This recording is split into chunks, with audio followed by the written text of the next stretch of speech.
Isang pinakabagong entry-level smartphone na naman ang inirelease ni Vivo sa market sa second quarter ng taong 2024. At ito nga yung Vivo Y28.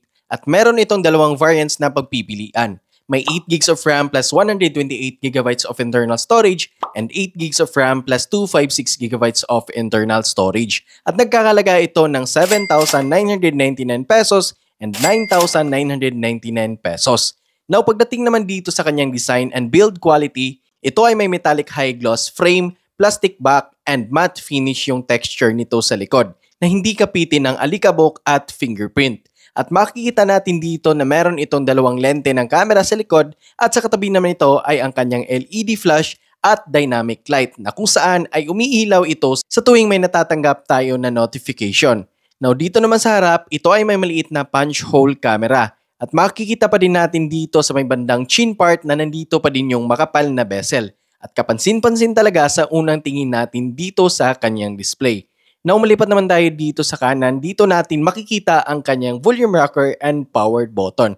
At the same time, ito na din ang kanyang fingerprint scanner. Dito sa kabilang side, dito natin makikita ang kanyang SIM tray na naka-hybrid at pwedeng lagyan ng dalawang nano SIM card o di kaya isang nano SIM card at isang micro SD card. And expandable up to 1TB.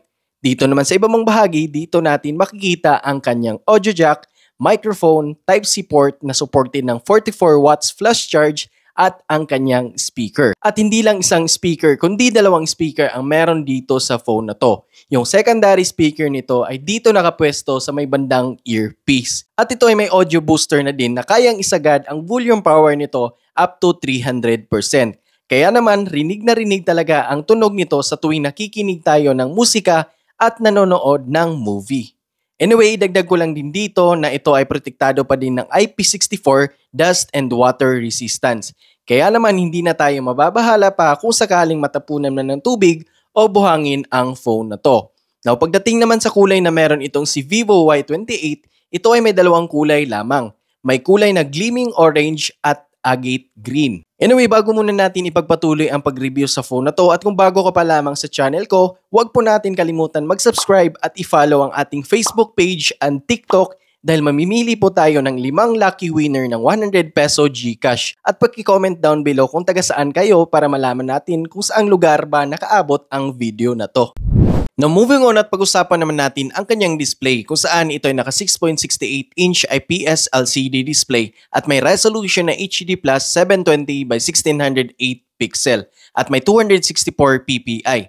At pagdating naman dito sa kanyang nits of brightness ay kayang maisagad nito hanggang 1000 nits kaya naman wala talaga tayong magiging problema kung gagamitin man natin ito sa outdoor, lalong-lalo na sa katirikan ng araw. Now kung ikaw naman ay mahilig manood ng movie, ang masasabi ko dito ay saktuhan lang talaga ang maibibigay ng display nito. Pero kung hindi ka naman maselan pagdating sa display, ay okay na okay din naman ito at makakapag-play pa din naman tayo ng Full HD or 1080p na resolution sa YouTube. Now pagdating naman dito sa kanyang browsing performance, ito ay may 90Hz screen refresh rate at automatic itong nag-a-adjust down to 60Hz screen refresh rate kung walang motion na nagaganap dito sa screen.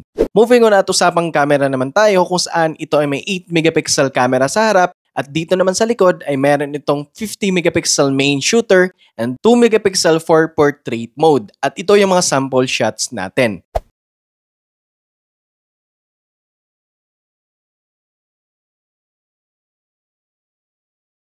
Now pagdating naman dito sa kanyang video resolution, ang maximum resolution nito ay hanggang 1080 at 30 frames per second. At wala itong video stabilization. Kaya makikita talaga natin dito sa footage na medyo maalog talaga yung kuha natin habang tayo ay naglalakad.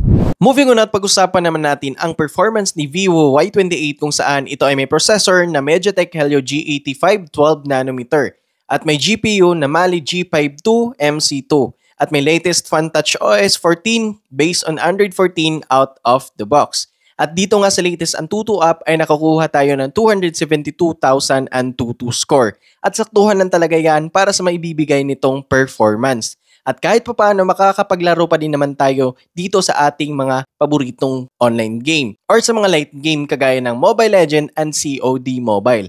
At alam kong masusulit din talaga ang paglalaro natin sa phone na to dahil ito ang si Vivo Y28 ay may 6,000 mAh battery capacity na magagamit natin ng pangmatagalan. And that's it. That's all for today mga ka-Android Feel, and see you on my next video.